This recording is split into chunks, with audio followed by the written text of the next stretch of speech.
আসসালামু আলাইকুম। আজকে আমি আপনাদেরকে এই খেজুরের গুড় বানানোর পুরো প্রসেসিংটা দেখাবো। আর এর জন্য এই খেজুর গাছে উঠে এটা দুপুরের দিকে বা বিকেলের দিকে উঠে তারপরে এই গাছটা আগে থেকেই কাটা ছিল।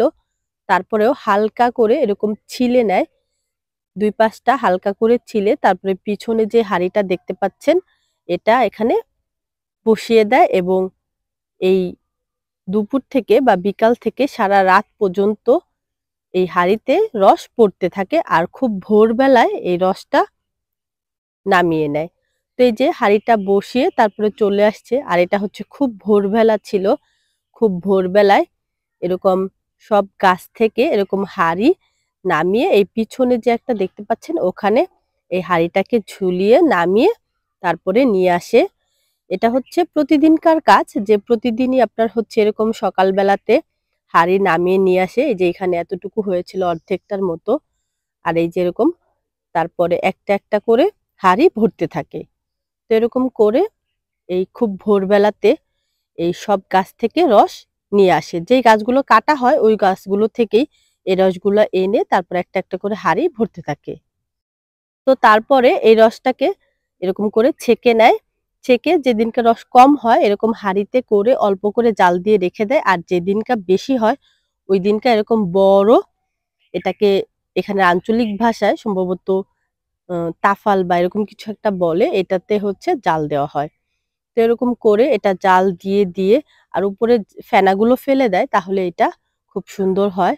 জাল দিয়ে, দিয়ে একদম কমিয়ে ফেলে। তো এরকম করে একবারে জাল দিয়েও এটা বানিয়ে ফেলে আবার করে একদিন হচ্ছে জাল দিয়ে যতটুকু হয় রেখে দেয় আবার আরেকদিন জাল দিয়ে যতটুকু হয় রেখে দেয়। তো ২-৩ দিনেরটা যখন একবারে বেশি হয় তখন এরকম একসাথে দিয়ে এটাতে জাল দিয়ে, দিয়ে তারপরে গুড় তৈরি করে। তো আপনারা দেখবেন এটা কি সুন্দর কালার চলে আসে। এটা কিন্তু একদম খাঁটি খেজুরের রস থেকে গুড় তৈরি করছে। এখানে কোনো চিনি দেওয়া হবে না। আর এই যে যখন শেষের দিকে তখন এরকম পানি নিয়ে তার মধ্যে গুড় দিয়ে চেক করে যে এটা কি হয়েছে কিনা, গুড়টা কি জমবে কিনা। যখন এই পানির মধ্যে গুড়টা নেয়, তখন যদি গুড়টা জমে যায় বা একটু শক্ত, শক্ত হয়ে যায় তখন বুঝে যে হ্যাঁ, এটা হয়ে গেছে। তো এটা হচ্ছে ওদের চেক করার প্রসেস বা এরকম উঁচু করলে যদি এটা উড়ে, উড়ে চলে যায় তার মানে ওটা হয়েছে। তো এরকম ২-৩ বার করে এটা চেক করছিল এবং শেষে দেখতে পাচ্ছে যে হ্যাঁ, এটা এরকম করে জমে যাচ্ছে পানির মধ্যে এবং একটু শক্ত, শক্ত হয়েছে তার মানে এটা হয়ে গেছে। এখন এটা আর জাল দিবে না, এখন এটা নামিয়ে নিবে। চাইলে এটা আরেকটু জাল দিতে পারে সেক্ষেত্রে এটা খুব দ্রুত জমতে দেওয়ার জন্য আপনার দিয়ে দিতে হবে। কিন্তু এটা যেহেতু এরকম ভালো হয়েছে মানে কিছুটা সময় এটা হচ্ছে এটার কালারটা সুন্দর করার জন্য আরেকটু প্রসেসিং আছে। এজন্য একটু সময় লাগে। এজন্য এই পর্যায়ে এটা নামিয়ে নিলে ঠিক আছে। আরেকটা ব্যাপার হচ্ছে যে অনেকেই আপনার হচ্ছে চিনির এই গুড়ের মধ্যে চিনি দিয়ে তারপরে গুড় তৈরি করে। এটা কিন্তু ওদের জন্য বানানো অনেক সহজ হয়। যেটা আপনার গুড়ের মধ্যে চিনি মিক্সড করে। কিন্তু যখন শুধু এই গুড়ই তৈরি করে রস থেকে এটা ওদের জন্য একটু কষ্টকর হয়ে যায়। কারণ এটা অনেক আঠালো থাকে। এই গুড়টা অনেক আঠালো হয় এবং এখন যেটা করবে যে এই উপর সাইডটা পুরোপুরি পরিষ্কার করে খুবই সামান্য একটু চিনি দিয়ে তারপরে এটা ঘষে এটাকে সম্ভবত বেসন বলে এটা হচ্ছে বানানো হবে। বেসনটা তৈরি করা হবে তারপরে এই যেখানে সামান্য একটু চিনি দিয়ে এখন খুব ভালো করে এটা কিন্তু অনেক শক্তি লাগে বেশ এটা খুব শক্তি দিয়ে তারপর হচ্ছে এরকম ঘষে, ঘষে বেসনটা তৈরি করে এই নিচের এই পাতলা গুড়গুলো উপরে উঠিয়ে এরকম ঘষে, ঘষে এটাকে একটু সুন্দর তৈরি করবে। মানে এটা তো একদম কেমন কালো দেখাচ্ছে এবং যখন জমে যাবে এটা আরেকটু কালো হয়ে যাবে। তো যেহেতু এখানে চিনি দেওয়া হয়নি বা ওরা অনেক সময় দেখা যায় যে সালফেট নামের কিছু একটা থাকে ওইটা দিয়ে এরকম ঘষে দিলে পরে কালারটা অনেক সুন্দর হয়। একটু সাদা টাইপের হয়। তো ওইটা না দেওয়াটাই ভালো। দেখতে সুন্দর হলে তো এটা খাওয়ার জন্য ভালো না। তো এইজন্য ওদের একটু কষ্ট করতে হয় এই যে উপরের ১ম এই ফেনাগুলোকে ঘষে, ঘষে এটাকে সাদা করবে। তারপরে এখান থেকে কিছু এই পাতলা গুড় আপনার হচ্ছে নিয়ে তারপরে ঘষে, ঘষে সাদা করে তারপরে ওরা এটা যেটাকে বলে পাটালি গুড় ওইটা তৈরি করবে। আর যেটা লিকুইড গুড় থাকে বা আমরা নলেন গুড় বলি, ওইটা আপনার আরেকটু এটা পাতলা থাকা অবস্থায় নামিয়ে ফেলতে হয়। আর এটা যেহেতু পাটালি গুড় তৈরি করবে মানে শক্ত গুড় হবে, এইজন্য এটা এরকম অবস্থায় নামাতে হয়।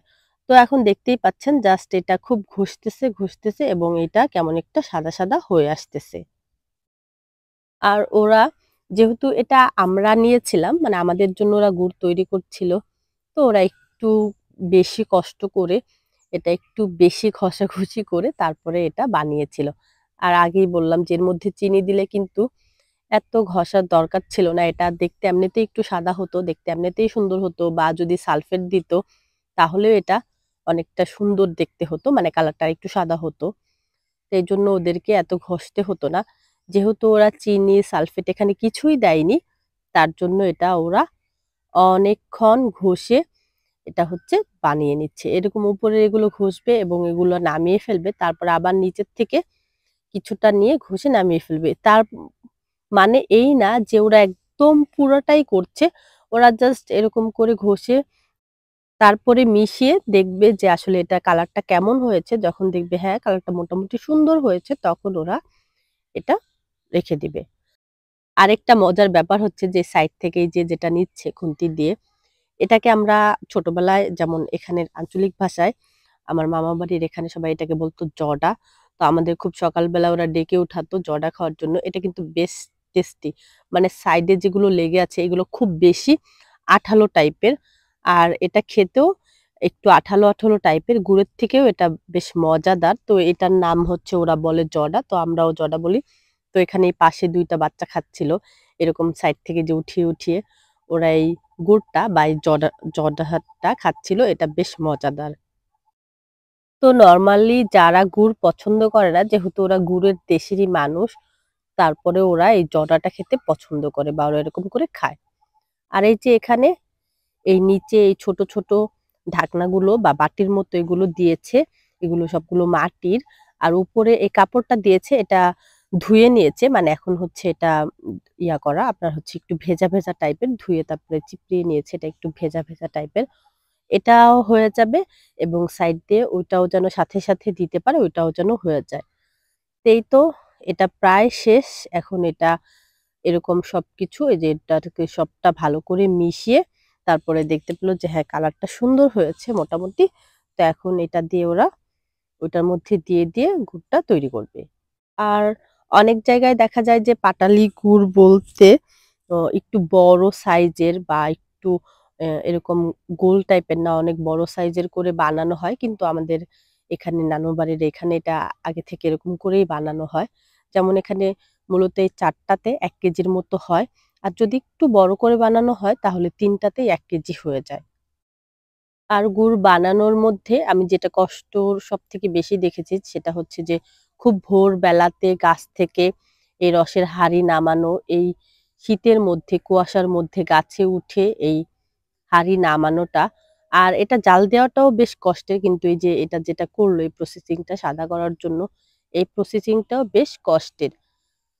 তো যাই হোক এটা ওরা অবশ্য করে অভ্যস্ত। ওদের এটা কাজ।